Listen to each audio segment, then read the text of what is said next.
paz do Senhor a todos, que Deus os abençoe. Nós estamos aqui para falar sobre a lição número 3 da nossa revista da Escola Bíblica Dominical, né? A revista da CPAD que nós usamos, que tem como título A Supremacia das Escrituras, a inspirada, inerrante, infalível Palavra de Deus. Hoje nós vamos para a lição número 3, né, de 16 de janeiro de 2022, que tem como título A Inerrância da Bíblia. Nós já falamos sobre a autoridade da Bíblia na lição número 1, falamos sobre a inspiração divina das Escrituras na lição número 2 com o pastor Alexandre. E hoje nós vamos falar sobre a inerrância da Bíblia. O texto áureo dessa lição está em Mateus, capítulo 5, versículo 18, que diz assim: porque em verdade vos digo que até que o céu e a terra passem, nem um jota ou um tio se omitirá da lei, sem que tudo seja cumprido. Mateus capítulo 5, versículo 18. A verdade prática dessa lição, da lição número 3, a inerrância da Bíblia, diz assim: a doutrina segundo a qual a Bíblia não contém erro algum denomina-se inerrância das Escrituras.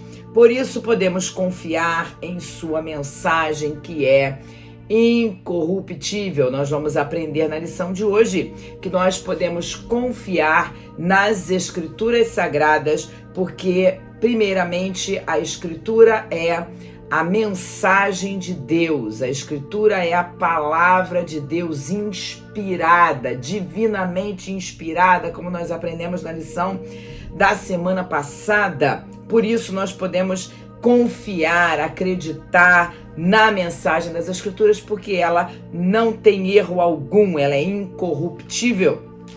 Bom, a palavra-chave da lição de hoje é inerrância, e nós vamos aprender aqui o significado desse termo, inerrância, e do vocábulo também infalibilidade.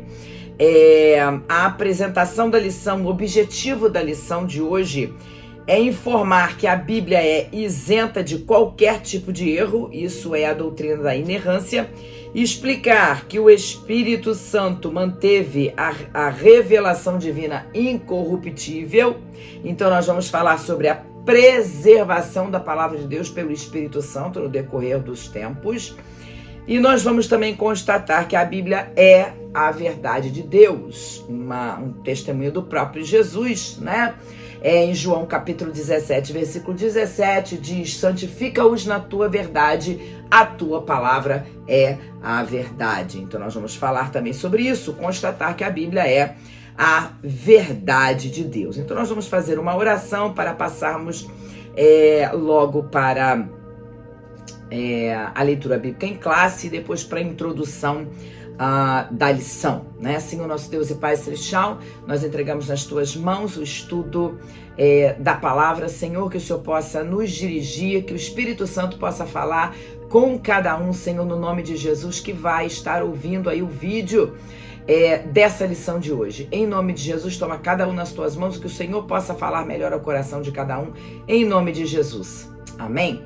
Bom, a leitura bíblica em classe de hoje está em Mateus capítulo 5, versículos 17 ao 21 e Hebreus capítulo 10, versículos 15 ao 17. Então nós vamos ler Mateus 5 a partir do versículo 17, que diz assim: não cuideis que vim destruir a lei ou os profetas, não vim abrogar, mas cumprir. Porque em verdade vos digo que até que o céu e a terra passem, nenhum jota ou um tio se omitirá da lei, sem que tudo seja cumprido. Qualquer, pois, que violar um destes menores mandamentos e assim ensinar aos homens, será chamado o menor no reino dos céus. Aquele, porém, que os cumprir e ensinar, será chamado grande nos reinos dos céus. Porque vos digo que, se a vossa justiça não exceder a dos escribas e fariseus, de modo nenhum entrareis no reino dos céus. Ouviste que foi dito aos antigos: não matarás, mas qualquer que matar será réu de juízo. Hebreus 10, a partir do versículo 15 até o 17. E também O Espírito Santo nolo testifica, porque depois de haver dito: este é o concerto que farei com eles depois daqueles dias, diz o Senhor, porei as minhas leis em seu coração e as escreverei em seus entendimentos. Acrescenta: e jamais me lembrarei de seus pecados e de suas iniquidades. Essa foi a leitura bíblica em classe dessa lição. Bom, nós vamos passar já direto para a introdução. E a introdução da lição fala desses dois vocábulos que nós estaremos conversando sobre eles, falando sobre eles na lição de hoje. Infalibilidade e inerrância. Então, o que vem a ser infalibilidade? Infalibilidade diz que a Bíblia não tem falha, ou seja, a Bíblia terá cabal cumprimento justamente porque ela é infalível, ela não tem falha. E inerrância da Bíblia diz que a Bíblia não tem erro, não há erro nas escrituras sagradas. Então nós vamos aprender que esses vocábulos também não são sinônimos. Infalibilidade da Bíblia e inerrância da Bíblia não são sinônimos como algumas pessoas entendem ser. Infalibilidade das escrituras diz que a escritura é infalível, que ela não falha, que ela terá total e cabal cumprimento, mesmo porque a palavra do Senhor nos diz que Deus vela para que sua palavra se cumpra. Daqui a pouquinho nós vamos ler esse texto, esse versículo se encontra em Jeremias capítulo 1, versículo 2, nós vamos ler daqui mais um pouco.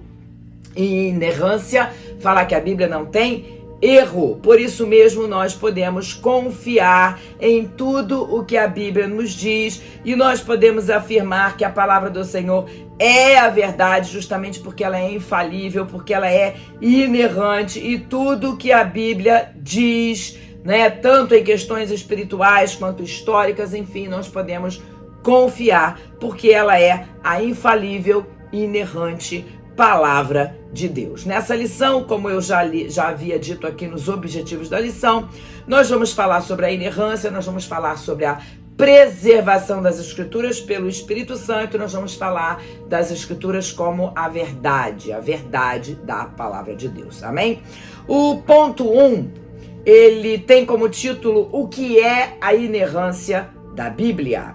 E o ponto 1, subtópico 1, ele diz o conceito de inerrância bíblica. Então, qual é o conceito de inerrância bíblica? Inerrância é a doutrina bíblica segundo a qual a Bíblia não contém erro algum, ou seja, significa que ela é a verdade em tudo que ela diz, em tudo que a Bíblia afirma, ela é a verdade. Amém?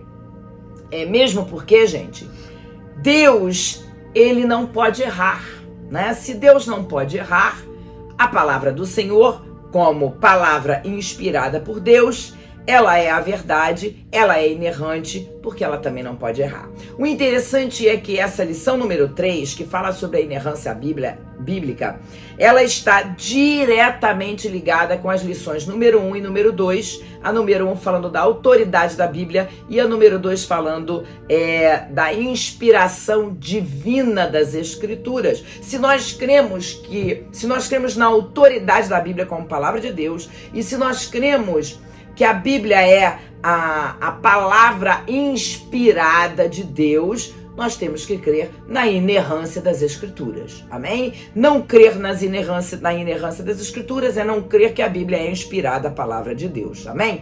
E a palavra do Senhor, em 2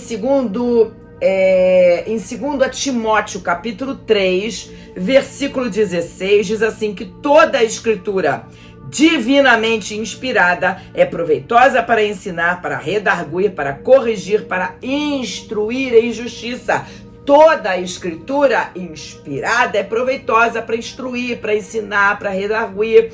Gente, toda a palavra de Deus é inspirada, é divinamente inspirada. Na lição da semana passada nós estudamos sobre inspiração divina e inspiração É a mesma coisa que o Espírito Santo tivesse soprado dentro dos escritores sagrados, né? A mensagem da palavra de Deus que eles deveriam escrever. Então, toda a escritura, não parte da escritura, mas toda a escritura é inspirada, é a palavra inspirada de Deus. E por isso mesmo ela é inerrante, ela não contém erros. Louvado e glorificado seja o nome do Senhor. Então, tanto a inspiração divina quanto a autoridade da Bíblia estão entrelaçadas com essa lição de hoje, que é a inerrância e a infalibilidade da palavra de Deus. Amém?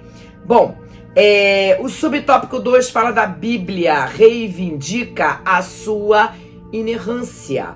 A própria Bíblia reivindica a sua inerrância. Apesar de a Bíblia, de você não ler na Bíblia a palavra inerrância, a própria Bíblia, por intermédio dos seus versículos, e o próprio Jesus também testificou sobre isso, a própria Bíblia reivindica a sua inerrância. Nós vamos ler alguns versículos que nos falam sobre isso.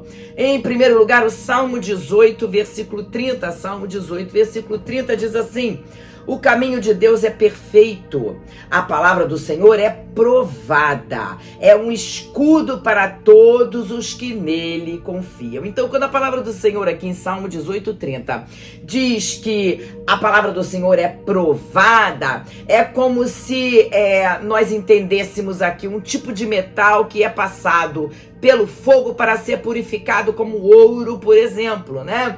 A palavra de Deus, ela é testada de várias maneiras e já foi descoberto a sua veracidade. Nós podemos ver isso por meio das profecias. Quantas profecias que já tiveram o seu cabal cumprimento, como a profecia de Miqueias, por exemplo, que falava sobre o nascimento virginal de Jesus, que teve o seu total cumprimento, né? Jesus nasceu, né, logicamente, por obra do Espírito Santo. Maria, que era virgem, engravidou de Jesus, né, por obra do Espírito Santo. Então, a profecia de Miqueias, que dizia que Jesus nasceria de uma virgem, foi cumprida totalmente. Amém? E assim também nós vemos a profecia de Daniel, por exemplo, do capítulo 2 de Daniel, quando Nabucodonosor viu aquela estátua e não entendeu. Aliás, ele queria saber até o sonho que ele teve. Daniel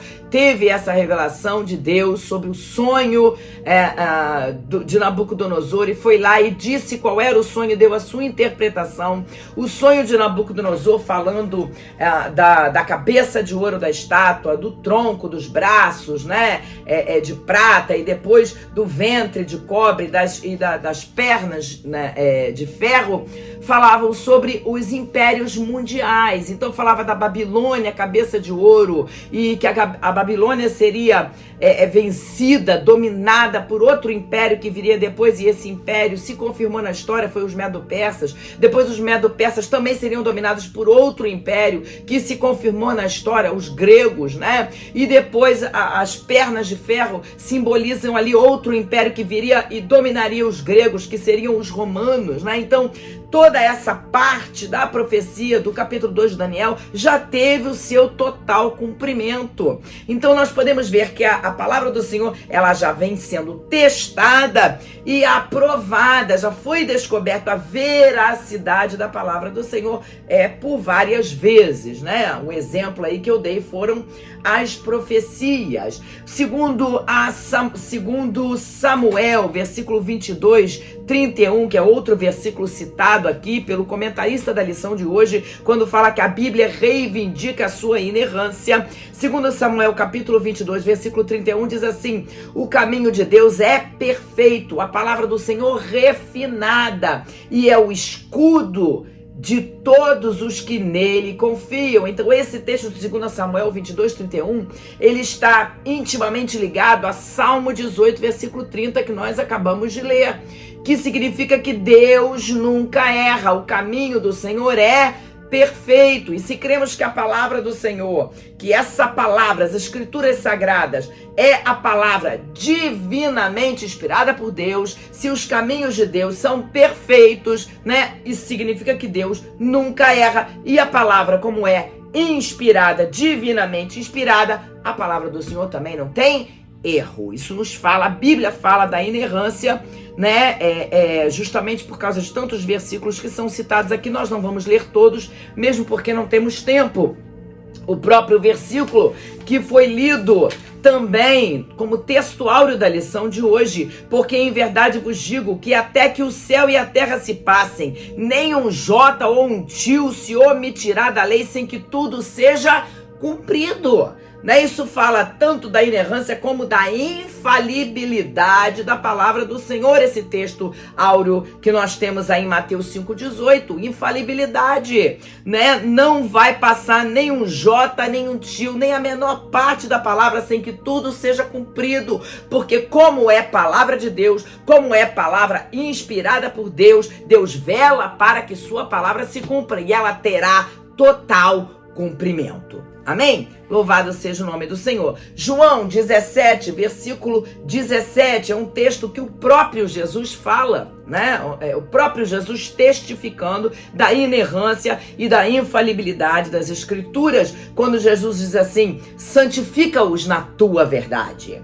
A tua palavra é a verdade. Então o próprio Jesus, né, testificando da inerrância e da infalibilidade das Escrituras Sagradas, quando ele diz: santifica-os na verdade.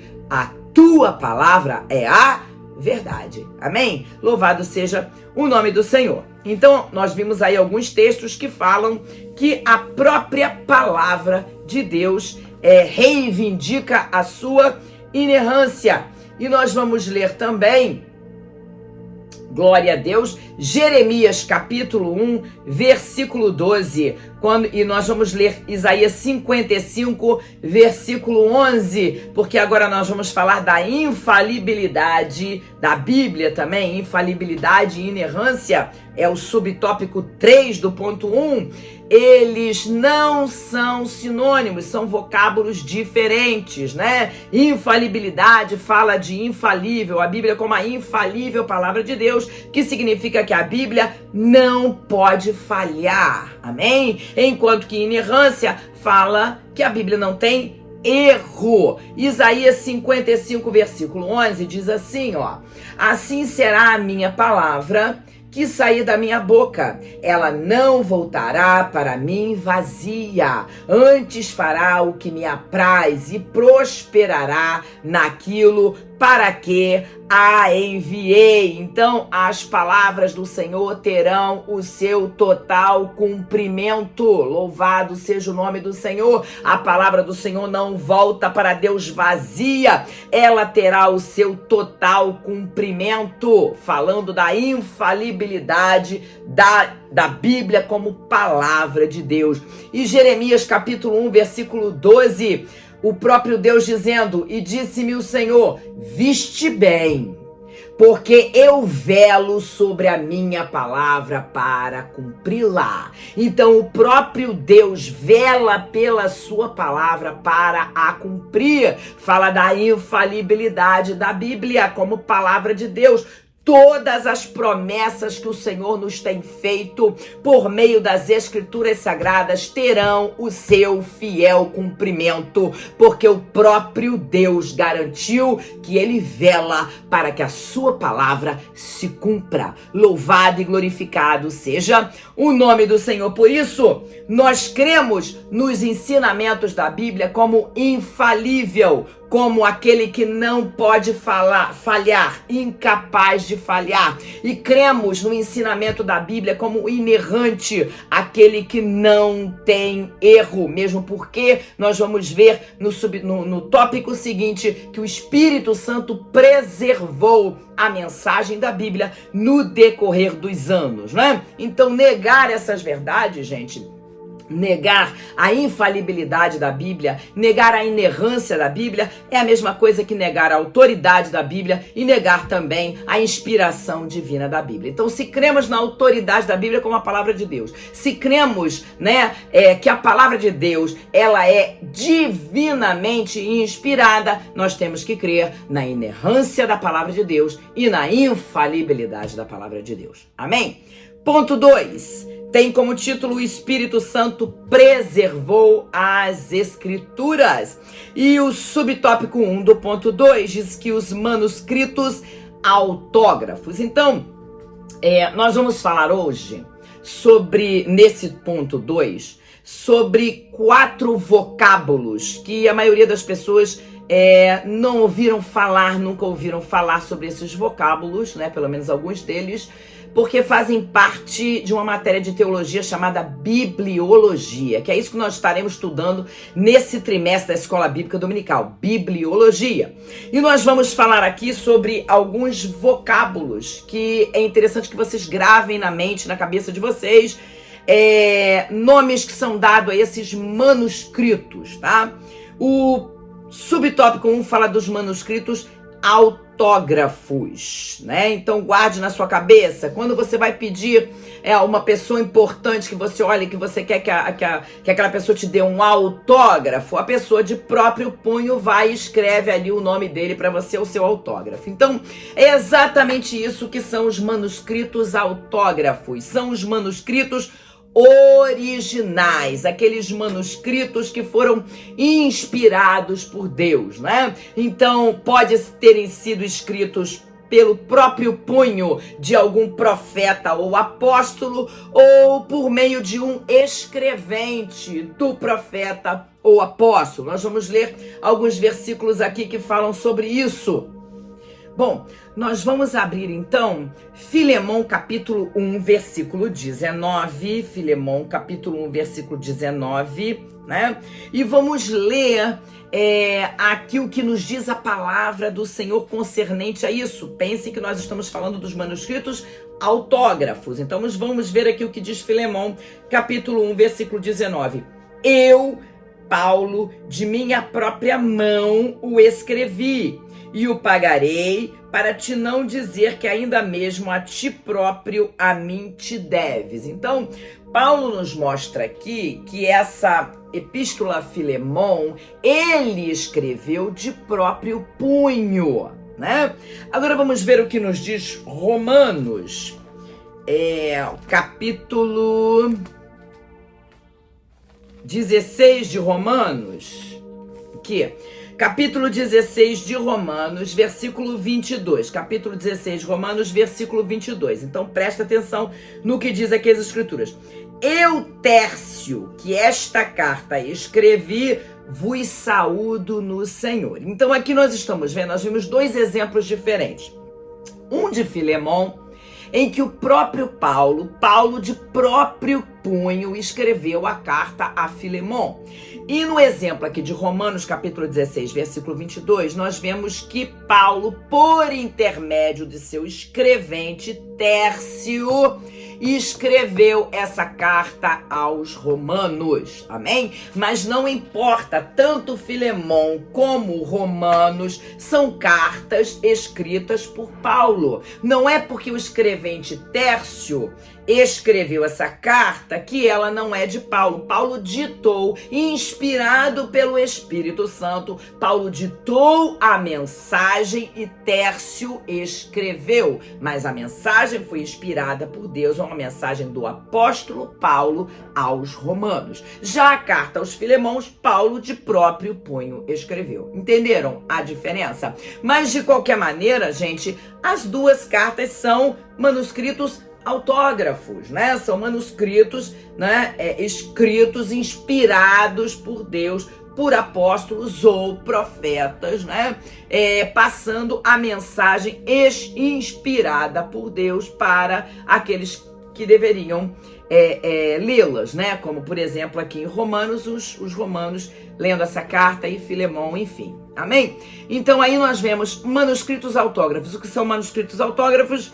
São aqueles manuscritos originais, aqueles que foram inspirados por Deus, escritos por profetas ou apóstolos de próprio punho ou por intermédio de seus escreventes, né? Nós cremos que a inerrância das escrituras pertencem a esses manuscritos autógrafos, a esses manuscritos originais, né? Nós entendemos que a inerrância está diretamente ligada a esses manuscritos originais, ok? Os manuscritos autógrafos. Mas o subtópico 2, ele fala de manuscritos apógrafos. O que são os manuscritos apógrafos? Os manuscritos apógrafos são as cópias fiéis dos manuscritos autógrafos. São as cópias fiéis dos manuscritos originais. E prestem atenção que eu falei com vocês que o título desse segundo subtópico já era o Espírito Santo que preservou as escrituras, né? Então, por mais que esses manuscritos apógrafos sejam cópias fiéis dos originais, eles também não apresentam erros, porque o Espírito Santo preservou as escrituras no decorrer dos anos, no decorrer dos tempos, amém?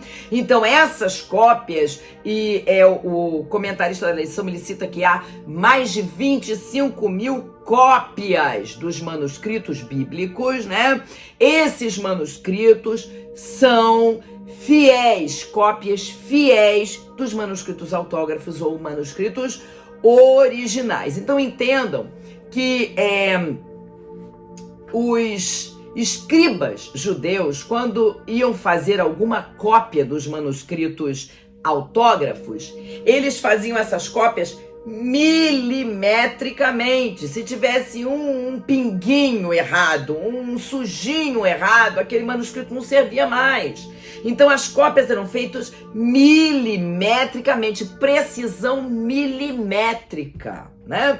Tanto que quando foram encontrados rolos do Mar Morto, né? Os rolos que foram encontrados do Mar Morto, as cópias, esses manuscritos apógrafos que já existiam, foram comparados a esses rolos do Mar Morto que eram mais antigos do que as cópias que existiam até então. Então, essas cópias, esses manuscritos apógrafos que existiam foram até comparados a esses rolos que foram encontrados no Mar Morto e não foi encontrado erro algum, ok? Então, entenda que tudo isso foi possível porque o Espírito Santo preservou a mensagem bíblica, por isso nós podemos crer na inerrância da Bíblia. E por que algumas pessoas falam, né, que a inerrância só estava nos manuscritos autógrafos, né? E hoje não tem, hoje a Bíblia contém erro, enfim. Tem pessoas que falam dessa maneira,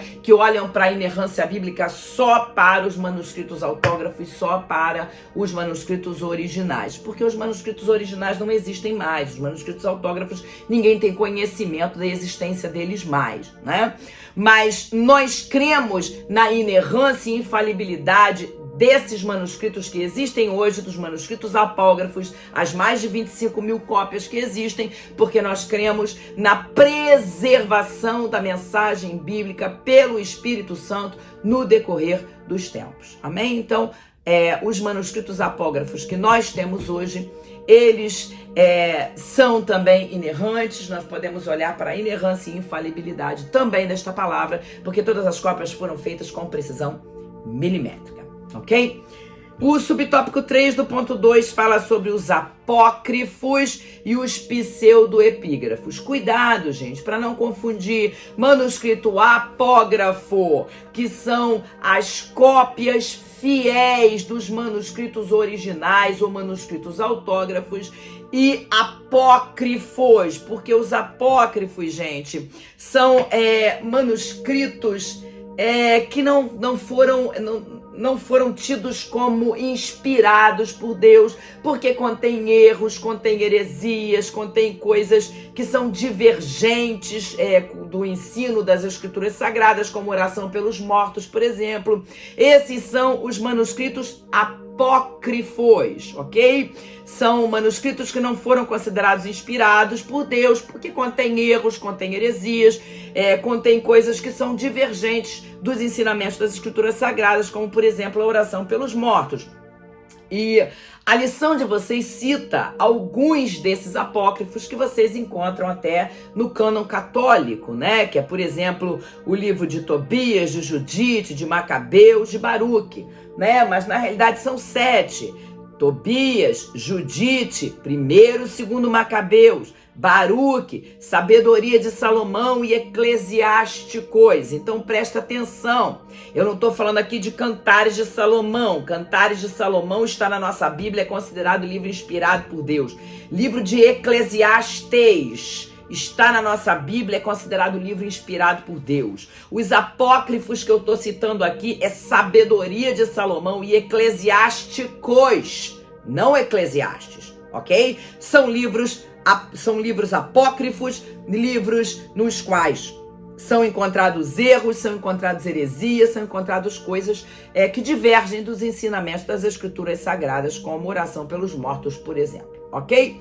E ainda tem os pseudoepígrafos, né? Os manuscritos pseudoepígrafos. O que é isso? São manuscritos que foram feitos por pessoas anônimas, mas que essas pessoas deram a autoria para profetas ou apóstolos, para que desse autoridade àqueles manuscritos, mas na realidade esses são manuscritos anônimos. Qualquer pessoa escreveu e colocou lá como se tivesse sido um profeta ou um apóstolo que escreveu. Então eu vou dar aqui para vocês 2 exemplos de manuscritos pseudoepígrafos. São eles a Assunção de Moisés. Alguém escreveu esse livro e colocou como se fosse Moisés que tivesse escrito. E Apocalipse de Pedro. Alguém escreveu esse manuscrito e colocou como se fosse Pedro que tivesse escrito, para que desse alguma autoridade a esses manuscritos, ok? Mas nenhum deles tem autoridade nenhuma, não foi escrito por Pedro nem por Moisés, não é aceito como se fosse inspirado, né, por Deus. Então, mais uma vez, manuscritos autógrafos são os manuscritos originais, escritos ou de próprio punho ou por intermédio de um escrevente, de apóstolos ou profetas. Manuscritos apógrafos são as cópias fiéis dos manuscritos originais, dos manuscritos autógrafos, né? Há mais de 25 mil cópias desses manuscritos, cópias fiéis, gente, em várias línguas, como hebraico, grego, latim e outras línguas também, né? Foram cópias feitas por escribas com precisão milimétrica, não aceitavam nem uma manchinha, nem nada fora do que deveria estar escrito ali, tá? E os manuscritos apócrifos, né, que são manuscritos que não são tidos como inspirados por Deus, né? Alguns estão lá na Bíblia católica, na realidade 7 deles, né? Como Tobias, Judite, 1º Macabeus, 2º Macabeus, Baruque, Sabedoria de Salomão e Eclesiásticos, né?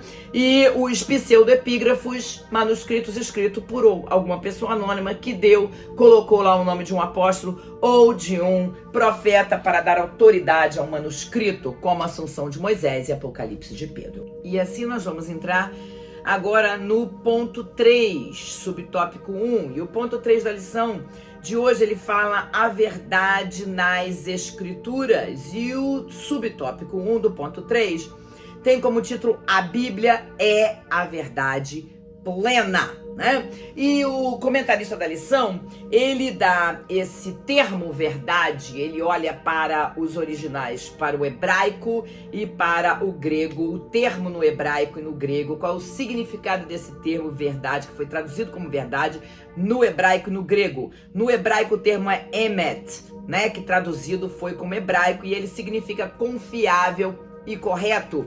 E no grego a palavra é aletheia, que significa real e fidedigno, ou seja, a palavra de Deus é a verdade. Nós vimos isso, o próprio Jesus testificou em João 17:17, santifica-os na verdade, a tua palavra é a verdade. E verdade aqui, gente, ele tem significado de confiável, de correto, de real, de fidedigno. Então nós podemos confiar na palavra de Deus como a verdade, porque a palavra de Deus ela é real, ela é fidedigna, ela é confiável e ela é correta. A palavra de Deus não tem erro. Louvado seja o nome do Senhor. Hebreus capítulo 6, versículo 18 diz assim: para que por duas coisas imutáveis, nas quais é impossível que Deus minta, tenhamos a firme consolação, nós os que pomos o nosso refúgio em reter a esperança proposta. Então, o que está dizendo aí Hebreus 6,18? Que é impossível que Deus minta. A palavra de Deus é a verdade, porque ela é inspirada por Deus e é impossível que Deus minta. Então, a palavra do Senhor é fiel, ela é fidedigna, ela é correta e ela é confiável. Louvado seja o nome do Senhor, porque Deus não pode mentir, é impossível que Deus minta. E Paulo, quando escreve a carta a Tito, ele fala a mesma coisa em Tito capítulo 1, versículo 2, ele diz assim: em esperança da vida eterna, a qual Deus, que não pode mentir, prometeu antes dos tempos dos séculos. Então até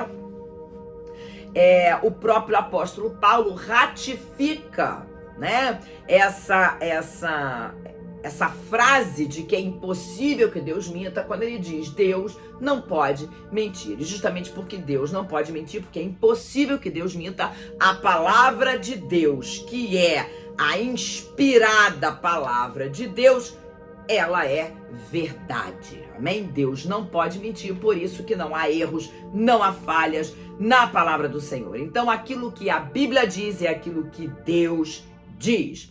O subtópico 2 do ponto 3 fala a verdade espiritual e moral. A Bíblia, ela não traz só verdades espirituais, a Bíblia nos traz também verdades morais, ou seja, a Bíblia é nossa regra de fé e prática.